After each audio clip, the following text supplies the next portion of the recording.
Hey gamers, it's Gentle Ben, and in this video I will describe what 30 hours of early access of Battlefield 2042 has been like for me.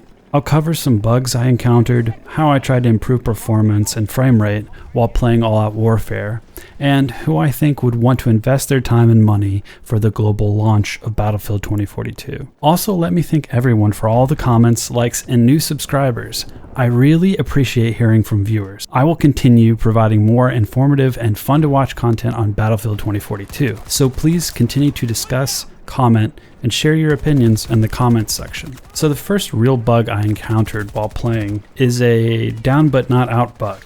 I ended up downed and not dead, but unable to ask or deny a revive, nor could I redeploy. There doesn't seem to be an easy way to work around the bug. The second time I encountered this down but not out bug, an enemy player came by and managed to knife me a few times, which seemed to release me from this limbo. I thought this may have been fixed after the day one patch, but I read later in a match a teammate in the chat saying they've been down but not out for 10 minutes. I thought I had the same type of bug during the Battlefield 5 beta, so hopefully DICE has a fix for this soon. One other bug I encountered was being weirdly stuck inside an air transport vehicle when trying to exit. I was trapped in the belly, being flopped around helplessly. Thankfully, it was easy to enter and exit the vehicle once more to get free of my confines and continue playing the match.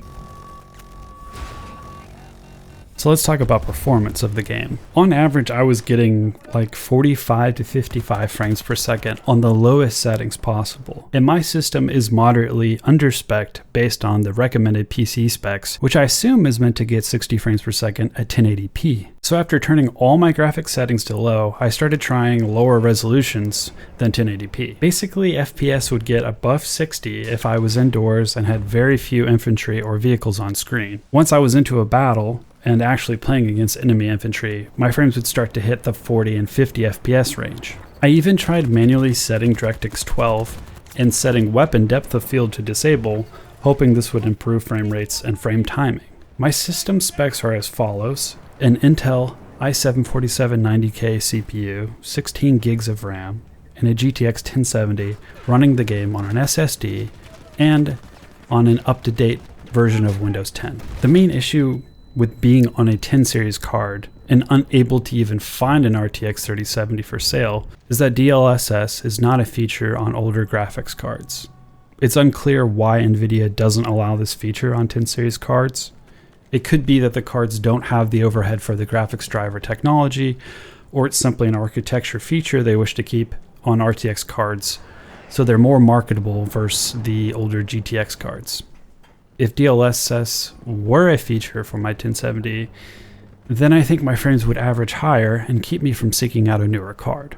With that being said, NVIDIA did release new game-ready drivers. And sure enough, after that driver update, my frame rate drops were less frequent and would recover more quickly to 60 FPS. The frame rate stability greatly improved my experience, and suddenly I could feel more confident while aiming, shooting, and piloting vehicles. The biggest issue that arises with low and unstable frame rates are the increased input lag.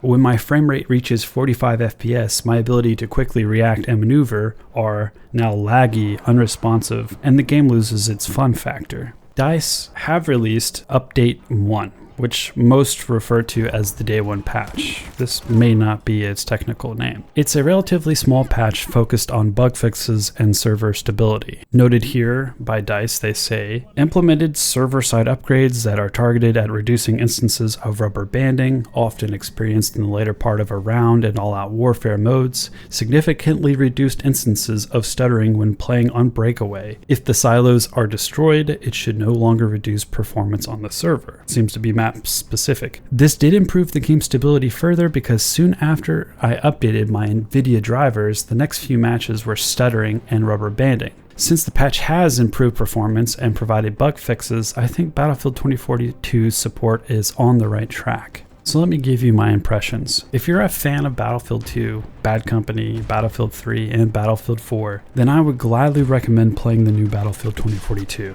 Over my 30 hours of playtime, I have solely focused my grinding on Conquest and Breakthrough, and it feels so good to be in a new, modern setting. Progression has changed, and that's because classes no longer categorize the weapons and gadgets you can play together in your loadouts. In my opinion, classes were fun, but the new specialists aren't the kind of drawback as first suspected. There's simply more to learn and discover based on the style of play each specialist's unique ability provides for different situations. Battlefield 2042 is the chaotic sandbox turned all the way up. There are so many valid criticisms, issues, and bugs that make Battlefield frustrating at times. Even though almost all of the quality of life features in Battlefield 4 are not present currently, I will continue to play and try to voice my opinion. Along with other Battlefield fans, our expectations we have for DICE, and the work needed to polish this new game. But hands down, the challenging nature of the specialists, gadgets, weapons, and vehicles is a fun game loop to learn and perfect. These huge maps and massive player counts can seem like a gimmick on paper when the game's optimization is lacking. From what I can tell, my problem seemed to be a CPU and GPU not quite powerful enough to stay at or above 60 FPS. And though 1080p shouldn't be a hard benchmark for a moderately powerful PC like my own to operate, I still have enough fun to stick it out and see just how well Battlefield 2042 will play as new patches are rolled out. Battlefield 2042 has Portal and Hazard Zone to take up the slack because all-out warfare needs more work. I fully agree that a AAA dev and publisher should not release games in need of multiple patches and reminders that we loudly want all features from previous Battlefield games to return. Why in the hell is there no scoreboard?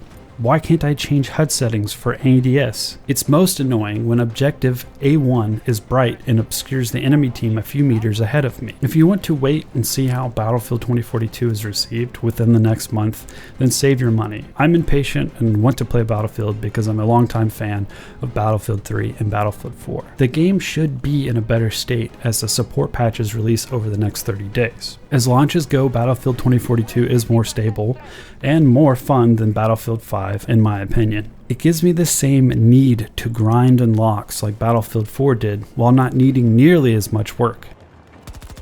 So thanks again to all the new subscribers. I really appreciate all the comments and likes. Let's all say a prayer to the gamer gods that somehow we will be able to find new graphics cards before 2022. If you enjoyed the video, leave a like and tell me if you're going to be playing Battlefield 2042, or maybe you prefer to wait and have some fun with the new Halo Infinite multiplayer. Thanks for watching, and I'll see you in the next one.